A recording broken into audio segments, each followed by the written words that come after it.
Estamos de volta e hoje estamos discutindo, né, sobre biografias negras. No bloco anterior, o Clóvis Correia, biógrafo da Marina Miranda, estava contando um pouco, né, da luta pela sobrevivência, a luta dessa atriz para se impor num mercado que hoje ainda é um mercado racista, um mercado difícil, e na época dela era ainda muito mais difícil, a gente sabe disso. E poder contar a história dessas pessoas e dar o devido crédito ao que essas pessoas fizeram, talvez seja algo extremamente importante que a gente tem que parar para pensar e valorizar. Não é mesmo, Iris? Eu, ouvindo, né, um pouco a fala do Tom e os comentários do Clóvis também, eu fiquei aqui pensando num fator que é aquele fundamental, né, quando a gente considera as questões raciais. Né? A base, assim, o grande eixo articulatório do racismo é a negação da humanidade da pessoa negra. Né?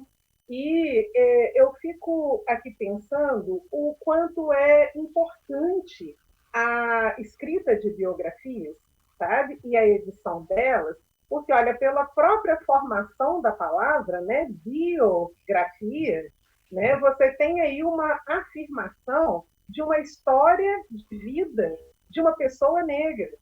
Então, a biografia, como gênero, acaba, e nesse contexto negro, né, ela acaba por ser uma ferramenta antirracista, porque ela afirma, ela vivifica, né, ela torna aquelas pessoas que na série histórica, por serem negras e negros, acabam sendo também, tendo a sua condição de sujeitos negada.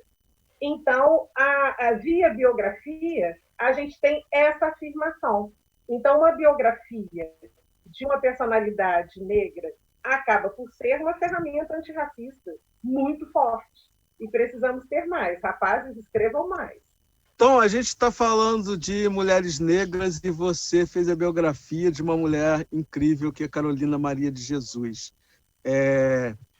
Queria que você falasse para a gente qual é a importância de contar a história dessa mulher, porque essa mulher, ela teve livros editados em vários países, ela fez um grande sucesso, mas a gente sabe como foi o fim dela. Queria que você falasse um pouco sobre essa experiência de biografar Maria Carolina de Jesus. Eu também quero saber o fim dela, viu, o Ricardo? Eu queria, antes de falar diretamente da Carolina, dizer que a história do Brasil é sempre de apagamento, né, ou embranquecimento da produção ou do intelectual negro, de uma forma geral. Está aí Machado de Assis, né, que não deixa você mentir, né?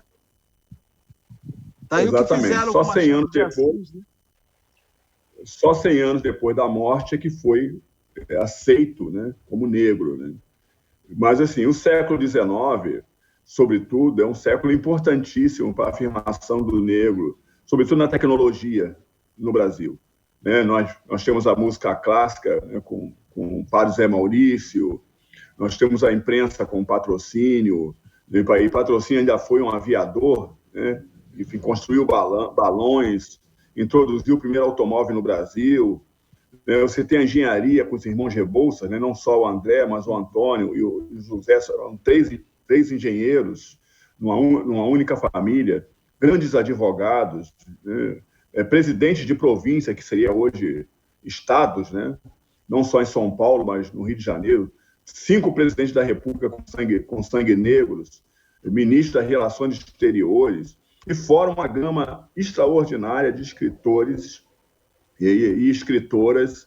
O primeiro romance no Brasil foi criado em 1843 pelo Teixeira e Souza, que é um homem negro, o maior impressor, né, editor brasileiro do século XIX, é o Paula Brito, né, que publicou Todo Mundo que você possa imaginar, lançou Machado de Assis, Casimiro de Abreu, um monte de gente no mercado. a primeira romancista, que é a Maria Firmina dos Reis, que em 1859, com Úrsula.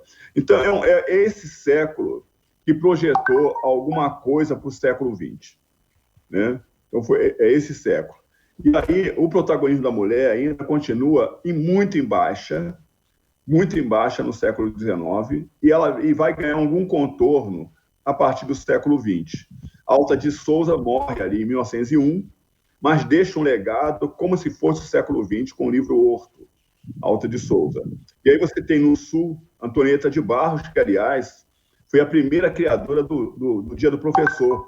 Ela criou o Dia do Professor como deputada em Santa Catarina, Antonieta de Barros. Depois é que foi criado o Dia do Professor para o Brasil inteiro. Mas foi lá a Antonieta, em Santa Catarina, que criou o Dia do Professor na década de 30.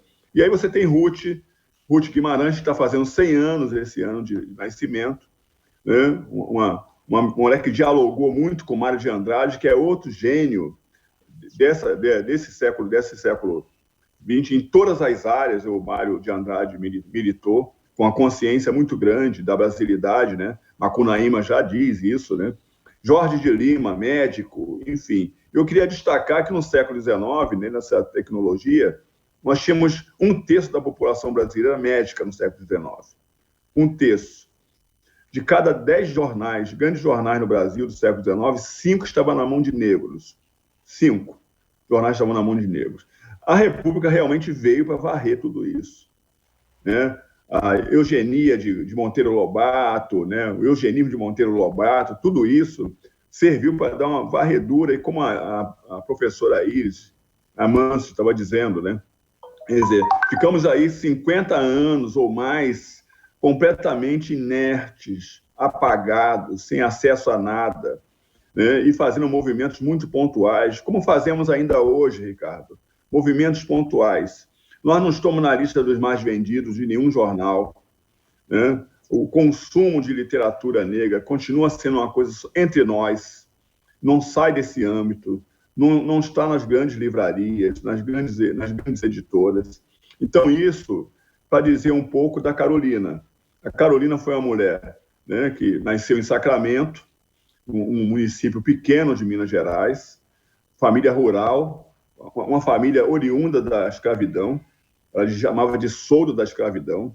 Ela bebeu muito na fonte do avô, que era chamado de Sócrates africano, um homem que nunca frequentou a escola, mas tinha uma consciência social, uma consciência racial muito grande.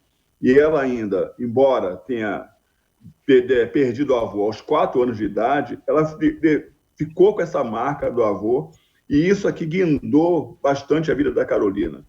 Na favela do Canindé, onde ela morou a partir de 1948, foi que ela construiu ainda um pouco mais o ideário dela de escritora, que já vinha desde o final dos anos 30. Mas em 40, quando ela publica o primeiro texto em jornal em São Paulo, a coisa eclode. E aí ela vai construir uma narrativa como romance, contos, poesias, música, porque ela além de compositora, né?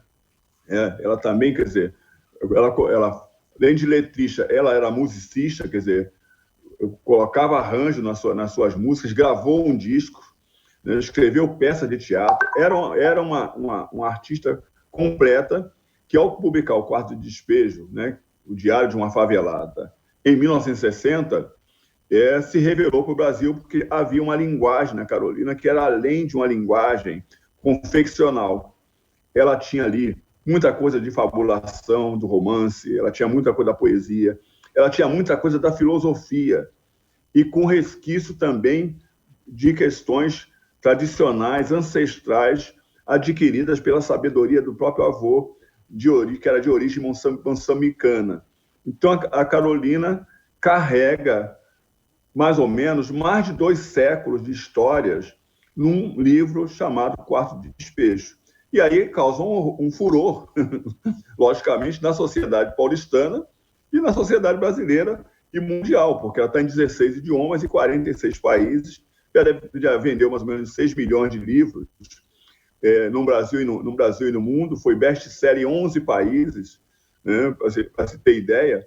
foi lida por príncipe, a John Kennedy, né? Então, é essa Carolina que não foi entendida e foi engolida, digamos assim, né? Imposta na sociedade pelo talento dela como escritora, não pelas condições dela de favelada, porque se fosse por isso, ela já estaria morta, não pelas condições dela de negra, mas ela também soube se impor como intelectual. E aí, quer dizer, o legado dela está imposto ainda hoje, porque tudo que ela falou, né, ainda continua atual.